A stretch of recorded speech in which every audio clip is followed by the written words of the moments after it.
우리가 살 길이라는 제목으로 하나님의 말씀을 듣겠습니다. 대통령 선거가 끝난 다음 날 A 목사님과 B 목사님이 나눈 대화입니다.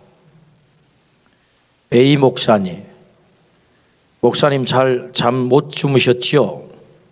네, 한숨도 못 잤습니다. 저도 한숨도 못 잤습니다. 그냥 새벽기도 바로 갔습니다. 아슬아슬하고 조마조마하대요. 그래요, 저도 심장이 쫄깃쫄깃했습니다. A 목사님, 그래도 천만 다행입니다. 0.73%이긴 하지만 이겼습니다. B 목사님, 뭐가 천만 다행입니까? 나는 져서 속상해 죽겠는데, 지금 공황에 빠졌는데 말이죠. 여러분은 어느 쪽입니까? A입니까? B입니까? 우리 지역 통계에 의하면 오늘 여기 예배드리는 우리 가운데도 100명 중 13명은 승리의 축배를 들고 계세요. 그러나 100명 중 85명은 지금 속이 쓰려 죽습니다. 심한 분은 공황 상태에 빠진 분도 계세요. 제가 아는 목사님은 페이스북에 글을 올렸는데, 주일은 다가오지 설교할 맛은 안 나지. 확 코로나나 걸리면 좋겠다. 그러면 강제로 격리당하잖아요. 강제로. 그러면 설교 안 하고 그냥 지나가면 좋겠다. 그렇게 페이스북에 글을 올리신 분이 계세요. 얼마나 속상했으면 또 그렇게 글을 올릴까요? 같은 결과를 놓고 입장에 따라 극명하게 갈립니다. 우리가 이토록 대통령 선거에 큰 관심을 갖는 이유가 무엇일까요? 어느 개인을 좋아해서 그런 것입니까? 목적은 하나입니다. 더 살기 좋은 나라를 만들기 위해서 아니겠습니까? 지지했지만 그가 잘하지 못하면 표현한 대로 손가락을 자르고 싶을 것입니다. 그러나 지지하지 않았지만 그가 잘하면 또한 모두는 박수를 보내게 될 것입니다. 역사 속에서 권력자는 수없이 바뀌었습니다. 그러나 나라는 계속되었지요. 수없는 질곡의 역사 속에서 숱한 아픔을 겪었지만 국민은 나라를 지키며 이 땅의 주인으로 살아왔습니다. 또 역사는 계속될 것입니다. 대통령에 당선된 분은 분명히 기억해야 합니다. 더 살기 좋은 나라를 만들기 위해서 하나님을 잘 경외해야 합니다. 하나님 싫어하는 것 하면 안 됩니다. 어느 무당의 얘기를 듣고 나라를 경영하면 안 됩니다. 백성을 존중하며 사랑해야 합니다. 겸손해야 합니다. 권력을 남용하면 안 됩니다. 날로 심화되는 양극화의 문제와 불평등의 문제를, 이 먹고 사는 문제를 해결해야 합니다. 인구 절벽으로 인한 나라 소멸을 막아야 합니다. 하나님의 창조 질서를 따라 건강한 가정을 지켜내야 합니다. 갈등의 정치가 아닌 통합의 정치를 해야 합니다. 보복의 칼을 휘두르면 안 됩니다. 반도 국가의 취약한 안보를 절감하고 잘 이겨내도록 자강과 지혜로운 외교를 펼쳐야 합니다. 민족의 수건인 평화적 통일을 반드시 이뤄내야 합니다. 우리의 미래 세대가 마음껏 꿈을 펼치는 나라를 이루어가야 할 것입니다. 인권이 존중받는 민주의 진보를 이루어내야 할 것입니다. 우리는 눈을 크게 뜨고 지켜볼 것입니다. 순자의 왕제편에 나온 말 가운데 군주민수라고 하는 말이 있습니다. 군주민수, 군주가 배라면 백성은 바다다. 배가 바다를 존중하지 않으면 언제든지 바다는 배를 뒤집는다라는 말입니다. 단순화해 보면 역사는 군주 민수와 같습니다.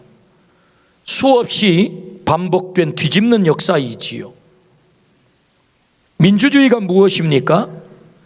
피 흘리지 않고 뒤집도록 제도로 시스템된 것이 민주주의예요. 때문에 권력을 잡은 자는 겸손해야 합니다. 그 실적과 결과로 5년 후에 또 뒤집히는 심판의 역사가 일어나게 되기 때문이지요. 오늘 본문의 말씀은 뒤집는 역사입니다. 예수님께서 예루살렘 성전에 올라가서 성전을 뒤집었어요. 성전을 뒤집었어요. 예수님이 6월절 예루살렘 성에 올라가시면서 그 예루살렘 성을 보시고 우셨다. 누가복음 19장의 말씀이지. 왜 우셨을까요? 여러분, 예루살렘 성의 핵심은 성전이거든요. 그 성전이 타락한 거예요. 누가복음 19장 46절에 그들에게 이르시되 기록된 바 내 집은 기도하는 집이 되리라 하였거늘 너희가 강도의 소굴을 만들었도다 하시니라. 성전이 강도의 소굴이 됐대요. 그러니 우리 예수님이 얼마나 가슴 아팠겠어요. 그래서 우시는 거지요. 예수님은 성전이 성전의 기능을 하지 못하고 인간들의 탐욕을 채우는 강도의 소굴로 변한 것을 보시고 우신 것입니다. 성전의 타락은 곧 멸망입니다. 누가복음 19장 44절에 또 너와 미크 가운데 있는 내 자식들을 땅에 메어치며 돌 하나도 돌 위에 남기지 아니하리니 이는 내가 보살핌 받는 나를 알지 못함을 인함이라 하시니라. 성전이 깨뜨려지겠다는 거예요. 돌 하나도 돌 위에 남지 않겠다는 것입니다. 이것이 예수님의 예언이거든요. 근데 불행하게도 예언대로 그대로 됐습니다. AD 70년 로마의 티투스 장군은 예루살렘 성을 파괴시켰지요. 성전은 돌 하나도 돌 위에 남지 않고 모두가 무너졌습니다. 2000년 동안 그들은 나라를 잃었습니다. 그리고 히틀러에 의해서 600만 명이 학살을 당하는 이런 비극적인 일도 맞이하게 됐지요. 원인이 뭡니까? 성전의 타락이었단 말이죠. 성전의 타락. 타락한 성전을 보신 예수님은 어떻게 하시지요? 넋군으로 채찍을 만들어서 짐승들을 쫓아내시고 돈상을 둘러 엎으셨습니다. 예수님은 타락한 성전을 뒤집었지요. 평상시 볼 수 없었던 과격한 예수님의 모습입니다. 이 일로 인하여 성전 모독죄가 예수님에게는 꼬리표처럼 따라다녀요. 왜 이렇게 하셨죠? 예수님은 견딜 수가 없는 거예요. 성전의 타락을 견딜 수가 없는 거예요. 그 성전의 타락은 타락으로 끝나는 게 아니고 그 백성이 완전히 멸망하는 거거든요. 사순절 두 번째 주일에 주님은 우리가 살 길을 가르쳐 주세요.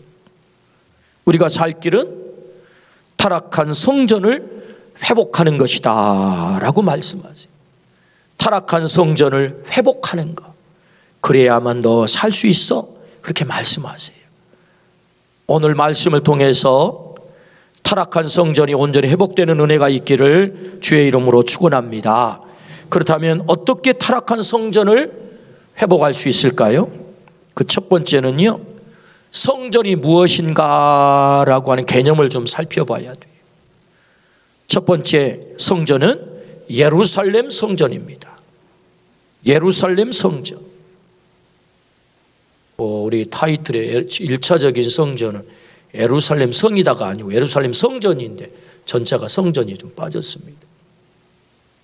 네, 예루살렘 성전. 역대상 28장 19절에는 다윗이 이르되 여호와의 손이 내게 임하여 이 모든 일의 설계를 그려 나에게 알려주셨느니라. 하나님이 직접 설계도를 그렸대요. 그래서 다윗에게 준 거예요. 얼마나 중요했습니까? 설계도를 직접 하나님이 그렸을까요? 도대체 이 성전이 뭐라고? 여러분, 이 성전은 성경에 하나님의 집이라고 말씀했어요. 하나님이 거처하는 처소라고 말씀하세요. 하나님이 임재하는 자리랍니다. 하나님을 만나는 자리래요.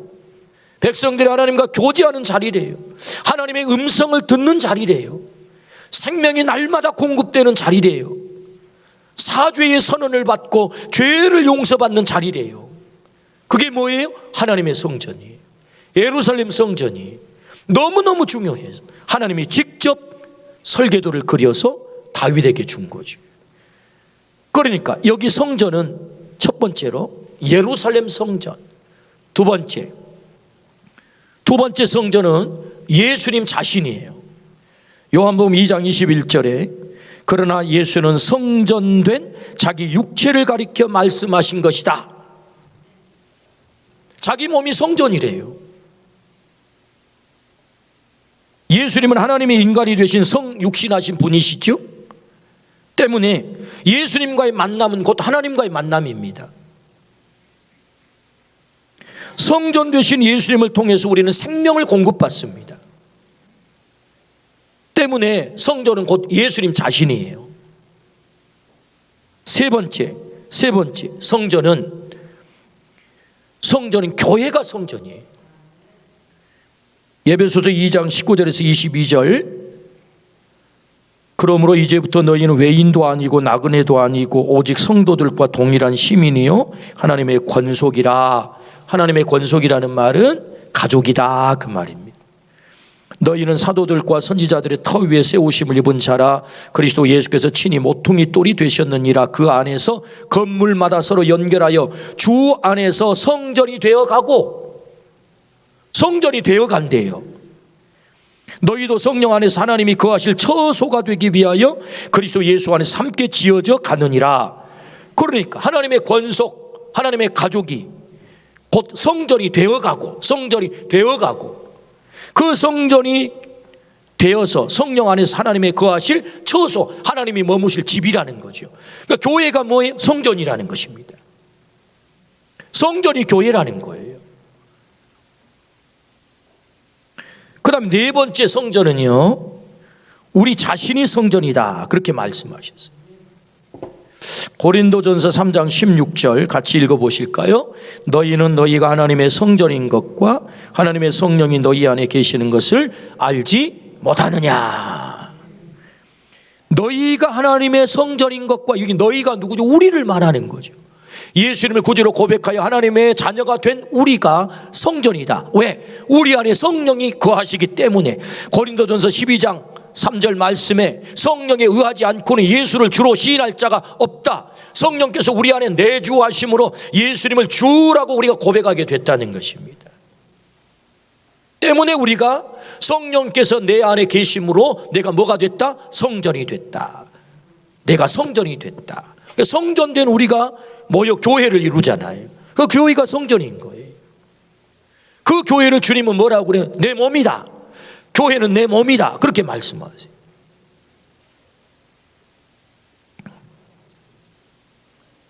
그렇다면 성전된 우리가 살 길이 뭐죠? 우리가 성전이라고 말씀하셨어요?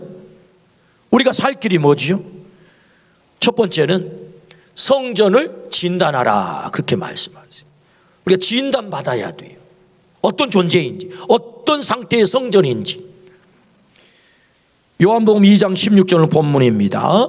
비둘기 파는 사람들에게 이르시되 이것을 여기서 가져가라. 내 아버지의 집으로 장사하는 집을 만들지 말라.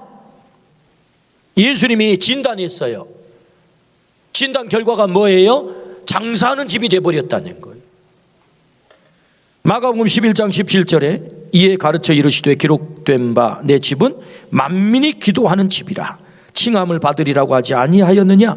너희는 강도의 소굴을 만들었도다. 강도의 소굴이 되어버렸다는 것입니다. 이게 예수님의 진단이에요. 만민이 기도하여 하나님을 만나고 하나님과 교제해야 되고 하나님의 음성을 들어야 될 성전이 강도의 속을, 인간의 탐욕이 춤추는 자리, 인간의 욕망이 꿈틀대는 자리, 그런 자리로 전락했다는 것입니다. 완전히 타락했다는 거죠.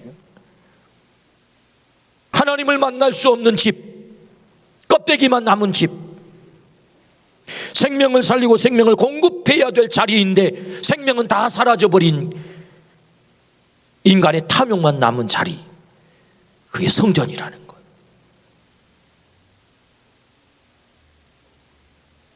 왜요? 거기에 짐승들의 소리로 가득 찼거든요. 돈 바꾸는 사람들이 왔다 갔다 돈상이 펼쳐져 있었거든요. 이 일을 주도한 사람들, 예수님께 하고 싶은 말이 많았을 거예요. 아따, 예수님 뭘 가지고 그러십니까? 다 우리가 서로 좋자고 하는 일 아니겠습니까? 예수님도 생각해 보세요. 저기 갈릴리에서 예루살렘까지 제사 드리겠다고 최소한 1년에 3번씩은 반드시 와서 제사를 드려야 됐는데, 제물을 양을 한 마리 끌고 예루살렘까지 오다 보면 발굽도 갈라질 것이고 털도 빠질 것이고 상처도 날 것이고, 그럼 불합격인데요. 제물이 흠이 없어야 되거든요. 제물 드리는 조건이 뭐예요? 흠이 없어야 돼요. 그러면 다 불합격하면 제사를 못 지낼 것 아니겠습니까? 그러니까 그들의 편리를 좇아서 돈만 가지고 오면 양 사가지고 여기서 합격, 그 제물 바치면 얼마나 편리하고 좋겠습니까? 끌고 오는데 여물 먹여야지 얼마나 힘들겠습니까? 뭐 우리 좋자고 그랬겠습니까? 다 서로 좋자고 그런 거지. 하고 싶은 말이 많을 거예요, 제사장들이. 뿐만 아니라 왜 돈상이 필요한, 환전상이 왜 필요합니까?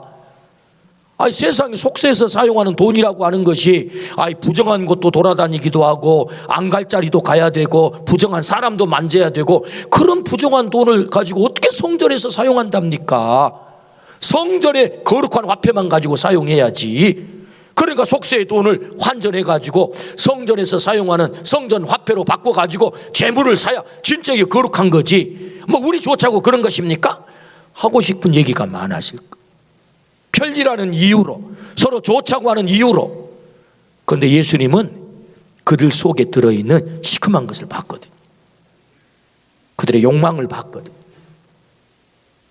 환전을 하는데 터무니없이 수수료를 받는 것입니다. 그리고 또 재물을 사야 되니까 또 거기서 값을 치르면서 가격을 정상 가격으로 받으면 좋겠는데 더 높여서 받아가지고 거기 또 수익을 남기는 거예요. 예수님이 이걸 본 것이거든요. 그래서 이 제사장들과 성전에서 일하는 이 인간들의 가슴 속에 들어있는 이 탐욕이 춤추는 것을 봤다, 그 말입니다. 그래서 주님께서 진단하시죠. 너희가 강도의 소굴로 만들어버렸다. 하나님께 기도해야 될 성전에서, 하나님을 예배해야 될 성전이 강도의 소굴, 장사치들이 떠드는 자리가 됐다는 것입니다.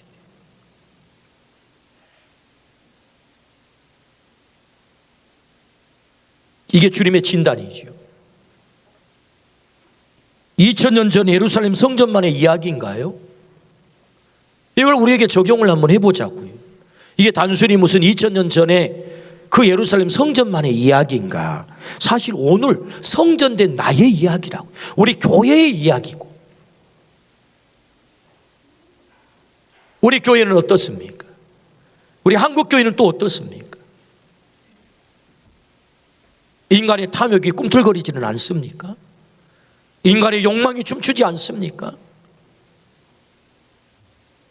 아니, 교회는 놔두고 내 자신이 성전이니 우리 자신을 한번 들여다보자고요. 내 안에 짐승들의 소리는 없습니까? 짐승들이 왔다 갔다 하지는 않습니까? 내 안에는 돈상이 펼쳐져 있지는 않습니까? 하나님을 이용해서 내가 뭔가를 해보려고 하는, 내 욕망을 채우려고 하는 그런 것들이 내 안에 이렇게 펼쳐져 있는 건 아닙니까? 우리 주님이 진단하시죠. 너 기도하는 집이어야 하는데, 날 만나야 되는데, 내 음성 들어야 되는데, 나와 만나 교제해야 되는데 왜 빈 껍데기만 남아있냐? 너 왜 기도는 사라졌냐? 내 아버지 집이 만민이 기도하는 집이라고 했는데 왜 너에게는 기도는 빠져나가고 껍데기만 남아있냐? 그렇게 진단하지 않을까요? 이런 우리에게 살 길 처방은 무엇입니까? 두 번째, 예수님의 채찍 앞에 서라고 말씀하세요. 우리를 진단하셨어요. 야, 너 강도의 소굴과 같다. 왜 껍데기만 남았냐? 정작 중요한 왜 내용은 다 사라져 버렸냐? 이런 우리에게 살 길이 뭐예요? 살 길의 처방, 예수님의 채찍 앞에 서라. 요한복음 2장 15절입니다. 같이 한번 읽어보실까요? 노끈으로 채찍을 만드사 양이나 소를 다 성전에서 내쫓으시고 돈 바꾸는 사람들의 돈을 쏟으시며 상을 엎으시고, 예수님은 채찍을 휘두르셨습니다. 짐승들을 쫓아내시고 돈상을 뒤집어 엎으셨어요. 성전에 있어서는 안 되는 것들을 제거하는 거거든요. 성전에 있어서 안 되는 것을 제거하는 것이 뭐예요? 메타노이아, 회개라는 것입니다. 성전에 있어서 안 되는 것을 제거하는 게 뭐라고요? 회개다, 회개. 회개하면 사는 거예요. 우리가 살 길은 회개입니다. 회개를 안 해서 죽는 거예요. 여러분, 예수님께서 노끈으로 채찍을 만들어서 예루살렘 성전을 뒤집어 엎었는데 그 예루살렘 성전 제사장을 비롯한 백성들이 회개했으면 그들은 망하지 않았을 거예요. 디도 장군에 의해서 그 예루살렘 성전이 깨뜨려지지 않았을 거예요. 2000년 동안 나라를 잃고 그 어마어마한 핍박과 그 많은 죽음을 당하지 않았을 거예요. 근데 그들은 회개하지 않았거든요. 결국 어떻게 합니까? 회개하지 않고 회개를 외치는 예수님을 십자가에 죽여버리잖아요. 십자가에 예수님을 죽여버리잖아요. 회개하지 않은 증거이거든요, 그게. 그러니까 어마어마하게 무서운 결과가 찾아온 거죠. 그들이 살 길을 잃어버린 거죠. 그런데 주님은 우리에게 채찍 앞에 서라는 것입니다. 주님의 채찍 앞에 서라. 채찍 앞에 선다는 게 뭐예요? 우리 안에 있어서는 안 되는 그거 제거해야 된다. 주님이 오늘 또 채찍을 들고, 야, 네 속에 웬 짐승들이 왔다 갔다 하냐? 욕망의 짐승들이 왜 꿈틀거리냐? 성령이 거해야 될 성전 안에 왜 성령은 안 계시고 주인 되어야 될 주님은 계시지 않고, 왜 주인 되신 주님이 그렇게 네 속에서는 불편해 하시냐? 왜 네 고집대로만 사냐? 말씀대로 살지 않고, 말씀이 기준이어야 하는데, 주인 되신 주님이 기준이어야 되는데 왜 네가 주인 노릇하고 있냐? 그거 제거하라는 것 아닙니까? 그거 제거가 뭐예요? 그게 회개라는 거죠. 회개. 주인의 자리를 내가 차지했다면 회개하기를 축복합니다. 내 기준으로 살아왔다면 회개하기를 축복합니다. 주님의 말씀을 거역하고 내 뜻대로 고집대로 살았다면 그거 회개해야 된다는 거. 그거 제거해야 된다. 그래서 주님이 오늘 또 채찍을 드시고 오시는 거예요. 야, 이 짐승 좀 쫓아내야 되겠다. 너 내 말을 참 거역 잘하네. 1907년 한국교회 기념비적 부흥의 역사가 일어나죠. 회개의 역사였습니다. 당시 장대현 교회에서 일어난 회개의 역사가 김광수님이 한국 기독교 인물사라고 하는 책에서 이렇게 기록해 놨어요. 그 기록한 글을 그대로 한번 제가 소개합니다. 그는 기도의 도중에 갑자기 일어나 큰 소리로 외치기를, 나는 아간과 같은 죄인이 올시다. 여기 그는 길선주를 말합니다. 지난날의 죄를 뉘우치면서 회개했다. 그가 친구한 사람이 죽으면서 남은 재산을 잘 처리해달라고 부탁을 했다. 그는 유산을 정리하긴 하였으나 그 중에 100원은 수고비조로 인정하여 자기가 소유했다. 길장로는 기도하기를, 나는 하나님을 속였고 그 친구를 속였고 그의 부인을 속인 도둑놈입니다. 나는 도둑놈입니다. 내일 아침 일찍이 그 돈을 부인에게 돌려주겠습니다 라고 많은 공중 앞에서 눈물과 함께 자복하였다. 나 때문에 온 회중이 은혜를 받지 못하고 있으니 나는 죄인 중에 죄인이 올시다 라는 자복 기도는 쉬지 않고 계속하였다. 회중은 이때 모두 마룻바닥을 치면서 회개하기를 시작했다. 길선주 목사님의 자신의 죄를 다 털어놓고 회개했습니다. 나는 도둑놈입니다. 내가 친구의 돈을 착복했습니다.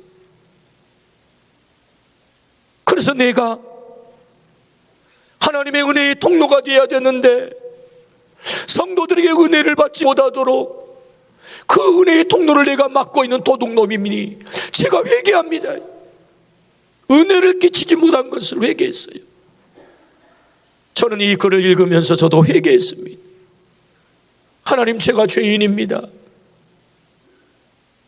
은혜를 끼쳐야 될 이 목사가 성도들에게 은혜를 끼치지 못하고 은혜의 통로가 되지 못하니 제가 죄인입니다. 저에게도 회개가 터졌어요. 선교사 블레어는 당시 상황을 이렇게 묘사했습니다. 회개 소리가 지붕이 벗겨져 나가는 것 같았다.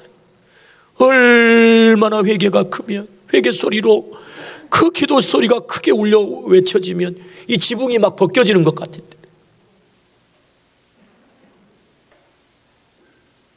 예수님은 오늘 또 채찍을 드시고 오십니다. 내 속에 있는 탐욕의 짐승들을 쫓아내기 위해서 오늘 또 채찍을 들고 오세요. 2000년 전의 얘기가 아니고요, 오늘 우리의 얘기예요. 우리 안에는 욕심의 짐승이 있어요. 거짓 짐승이 있습니다. 미움의 짐승이 있어요. 갈등의 짐승이 있습니다. 분열의 짐승이 있어요. 음탕의 짐승이 있어요. 불순종의 짐승이 있습니다. 당 짓는 것에 짐승이 있어요. 사람들을 무시하고 함부로 하는, 사랑하지 못하는 짐승들이 우리 안에 있단 말입니다. 우리 주님이 왜 채찍을 드십니까? 그 짐승들을 쫓아내시는 거죠. 우리 안에 제거해야 될 것들을 제거하는 은혜가 있기를 주의 이름으로 축원합니다. 회개해야 사는 거예요. 회개해야 삽니다. 그런데 여러분, 주님의 자비를 한번 보십시오. 주범이 누굽니까? 제사장 아닙니까? 근데 왜 짐승이 채찍 맞죠? 왜 돈상이 둘러 엎어지는 것입니까? 주범 제사장을 채찍질해야 되는 것 아닙니까? 그런데 죄는 제사장이 지었는데 애만 짐승이 얻어맞아요. 적용해 볼까요? 죄는 내가 지었어요. 채찍은 누가 맞습니까? 우리 주님이 대신 맞는 것 아닙니까? 보라, 세상 죄를 지고 가는 하나님의 어린 양이다. 주님이 대신 채찍 맞는 것입니다. 이것이 주님의 사랑이지요. 우리가 지은 죄 때문에 우리를 징벌한다면 살아남을 자가 누가 있겠습니까? 날 징벌할 수 없어. 그 아들을 보내시고 그를 채찍질하는 거잖아요. 주님이 대신 다 채찍을 맞잖아. 이것이 주님의 사랑이라고요. 그래서 우리가 살아남은 거라고요. 때문에 주님이 채찍 맞으셨으니까 됐습니다가 아니라 주님, 제 죄를 당신이 채찍을 맞으셨군요. 제가 회개합니다. 제 안에 들어있는 죄악들을 다 토합니다. 이 회개가 있을 때 우리가 살 길이 열릴 줄로 믿습니다. 우리 교회 안에 이 모든 죄악들이 주님 앞에 토해질 때 우리에게 살 길이 열릴 줄로 믿습니다. 내 자신뿐만 아니라 우리 교회 안에. 그리하여 예수님의 채찍 앞에 서라. 주님 말씀하세요. 네가 정말로 살기를 원한다면 주님의 채찍 앞에 서서 제거해야 될 것들을 다 토하라, 회개하라 말씀하세요. 우리 모두가 회개함으로 우리가 살 길을 찾기를 주의 이름으로 축원합니다. 사순절이 무엇입니까? 우리 안에 있는 그 죄악들을 제거하는 것 아니겠습니까? 세 번째, 어떻게 우리가 살 길을 찾을 수 있을까요? 그것은 성전 사랑의 열정을 회복하라 라고 말씀하세요. 요한복음 2장 17절, 제자들이 성경 말씀에 주의 전을 사모하는 열심이 나를 삼키리라 한 것을 기억하더라. 주님께서 도대체 노끈으로 채찍을 만들어 평상시 하시도 않는 저런 일을 왜 하시지? 왜 저렇게 과격해지셨나? 가만 생각해 보았더니 주의 성전을 사모하는 열심에 예수님이 삼킨 것을 보게 된 거예요. 와, 그렇지. 우리 예수님은 성전을 진짜 사랑하지. 성전 사랑의 열정을 제자들이 봤다는 것입니다. 그러니까 우리가 살 길은 성전을 사랑하는 열정을 회복해야 돼요. 성전이 무엇입니까? 교회가 성전 아닙니까? 앞서 4가지 성전의 개념을 우리가 살펴봤잖아요. 예루살렘 성전, 예수님 몸, 그리고 교회, 내 존재가 성전이다. 교회가 성전이란 말입니다. 그 성전을 사랑해야 돼요. 여러분, 주님께서는 에베소서 1장 23절에 교회는 그의 몸이니라고 말씀했어요. 교회가 주님의 몸이라는 것입니다. 왜 교회가 성전입니까? 어떤 사람은 거기에 시비를 거는데 그렇지 않아요. 교회는 그의 몸이, 주님의 몸이란 말이에요. 교회가. 그러니 성전이죠. 교회가 성전이란 말입니다. 우리 아멘 하십시다. 교회는 그의 몸이니 그 몸을 우리 주님께서 얼마나 사랑하셨기에 사도행전 20장 28절에 하나님이 자기 피로 사신 교회, 자기 피로 사신 교회라고 말씀을 하죠. 교회를 피로 사셨다는 거예요. 이 교회가 얼마나 소중하고 얼마나 귀합니까? 얼마나 중요합니까? 이 교회를 사랑하라는 거예요. 질문이 생깁니다. 어떤 질문? 교회가 완벽합니까? 아니요, 완벽하지 않습니다. 교회가 그렇게 의미 많은데요. 네, 그 인간 보기 싫은데요. 그 사람 보면 역겨운데요. 교회가 요새 세상도 얼마나 혐오를 받습니까? 그런 교회를 사랑하라고요? 예, 주님은 그런 교회를 위해서 당신의 피를 쏟으신 거예요. 우리가 교회를 사랑하는 것은 교회가 완벽하기 때문에 사랑한 거 아닙니다. 주님이 우리를 사랑한 것은 우리가 완벽해서 사랑한 게 아니에요. 교회는 상처가 있습니다. 교회는 의미 있어요. 정말 내가 보기 싫은 사람도 교회에 있을 수 있습니다. 교회란 용서받은 죄인들이 모인 죄인의 공동체예요. 때문에 완벽하지 않습니다. 실망도 있어요. 그럼에도 불구하고 그 교회가 성전이니 주님이 그 성전을 사모한 그 열심에 삼키운 것처럼 너도 그 성전을 사랑하라 라고 주님이 말씀하세요. 저는 교회를 사랑하기를 축복합니다. 주님이 그 교회를 위해서 목숨을 바쳤다고요. 그럴 때 교회가 회복이 되고 성전이 회복이 되어 우리의 살 길이 열리는 것입니다. 교회가 죽으면 다 죽는 거예요. 세상의 사람들은 교회를 향하여 오늘 또 화살을 날리지요. 그들을 향하여 당당하게 이렇게 말하십시오. 당신들이 교회를 향하여 화살을 날린다면 나를 향해 쏘십시오. 제가 그 화살을 막겠습니다. 저는 교회를 사랑합니다. 성전된 교회를 사랑합니다. 우리 눈에 교회 흠이 보인다면, 교회에 부족한 것이 보인다면 그걸 우리도 똑같이 화살을 날리라고 비판하라고 보인 게 아니에요. 그 아픔을 끌어안고 너의 아픔으로 안고 네가 눈물을 흘려 기도하라고, 그 상처를 끌어안고 기도하라고 우리에게 보여주는 것입니다. 그러므로 우리 주님이 주의 전을 사모한 그 열심에 삼킴당한 것처럼 교회를 사랑하기를 주의 이름으로 축원합니다. 완벽해서가 아닙니다, 여러분. 주님이 사랑하셨다니까요. 그 부족한 교회를 주님이 사랑하셨다니까요. 아니, 내가 교회인데 내가 어떻게 완벽해요? 우리가 어떻게 완벽합니까? 그럼에도 불구하고 너는 내 몸이야. 주님이 우리를 당신의 몸으로 여겨주셨으니 이 얼마나 영광스러운 일이겠습니까? 사진을 한 장 보여주십시오. 문중경 전도사님의 사진입니다. 공산군에 의해서 체포되어 목포 보안소로 압송이 되었습니다. 국군이 상륙을 해서 풀려나게 돼요. 스승 이성복 목사님께서는 문 전도사 좀 잠잠해지면 증도로 들어가. 아닙니다, 목사님. 우리 교회 성도들이 지금 저 악한 인간들에 의해서 고통당하고 있는데 내가 어떻게 여기 있을 수 있겠습니까? 풀려나자마자 그렇게 만류한데도 불구하고 다시 증도로 들어갑니다. 사랑하는 교회, 사랑하는 성도들이 있다는 거죠. 그래서 또 체포를 당합니다. 증도 갯벌에 끌려나가 거기에서 죽창을 맞고 죽습니다. 함께 끌려간 성도들이 많았어요. 저들은 제발 살려주시고 날 죽이시오. 당신이 죽습니다. 왜요? 교회를 사랑한 거죠. 죽은 것으로 끝입니까?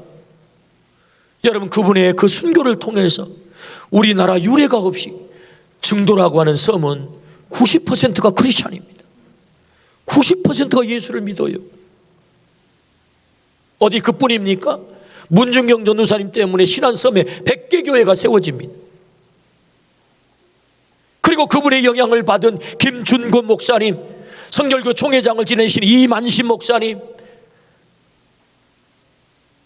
정태기 교수님, 제가 모셨던 고은 목사님, 우리 교단의 총회장을 지내신 최영남 목사님, 다 이런 분들이 바로 이 전도사님에게 영향을 받아서 위대하고 훌륭한 종들이 배출이 된 것입니다. 교회를 사랑했다는 거죠. 목숨을 바쳐서.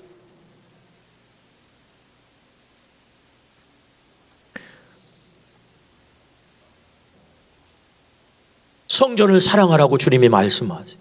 성전을 사랑하는 그 열정을 회복하라고 말씀하세요. 그게 살 길이다. 여러분, 교회가 무너지면 다 죽습니다. 교회가 살아야 돼요. 장로님들이 모여서 즐겁게 청소를 합니다. 그 모습을 보면서 얼마나 감동이 됐는지. 한 권사님은 관리 집사님이 안 계시니 제가 새벽에 문을 열게요. 새벽마다 한 번도 빠지지 않고 새벽에 문을 맨 먼저 나오셔서 자원함으로 그 일을 하고 계세요. 교회를 사랑하는 사람들. 성도님들의 헌금 명단을 사실은 제가 유심히 봅니다. 손을 얹고 기도하면서 봅니다. 정말 이 어려운 형편에도 하나님께 이렇게 헌신을 하고 드리는구나. 볼 때마다 눈물이 납니다. 성전을 사랑하시고 교회를 사랑하시고 주님을 사랑하는 분들이구나. 우리의 살 길은 성전을 사랑하는 것입니다. 교회가 무너지면 다 죽습니다, 여러분. 오늘 주님께서 우리에게 살 길을 가르쳐 주세요. 성전 사랑의 열정을 회복하라. 여러분, 이 성전 사랑의 열정을 회복하기를 주의 이름으로 축원합니다. 우리에게 살 길이 있습니다. 그것은 성전 회복하는 길입니다. 어떻게 성전을 회복할 수 있을까요? 먼저 진단해야 되겠지. 그리고 우리 안에 짐승 소리가 난다면, 짐승들이 왔다 갔다 한다면 그거 제거하라고 말씀하세요. 우리가 회개하면 삽니다. 주님의 성전 사랑하면 삽니다. 그리하여 우리에게 진정으로 주님이 열어주시는 이 살 길을 찾기를 주의 이름으로 축원합니다. 아멘.